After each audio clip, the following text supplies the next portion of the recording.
Nagparamdam na si Paolo Avellino sa mga naghahanap sa kanyang mga fan nila ng Kim Pao, pero nagtatanong ang mga solid nila kung nasaan si Kim Chiu.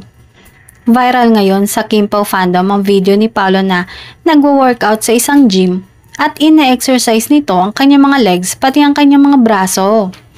Nakapost ito sa kanyang Instagram kung saan ginagawa ni Paolo ang kanyang program. Say niya sa post, "Progress isn't always visible, but it's there with every step forward. Keep pushing."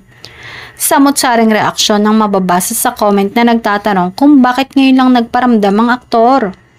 May ilan namang hinahanap si Kim na dati ay madalas kasangganang aktor sa kanyang pagwa-workout.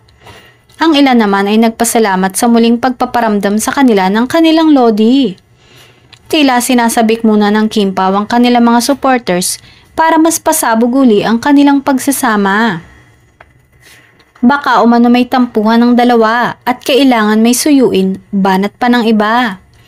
Dagdag sa excitement ng mga fans, inaabangan din ang upcoming Kim Pao movie na My Love Will Make You Disappear. Ito ang unang pelikula ng tambalang Kim Pao matapos ang tagumpay ng mga serye nilang Linlang at ang Philippine adaptation ng What's Wrong with Secretary Kim. Kaya naman, hindi katakatakang bantay sarado ang fans sa updates ng dalawa.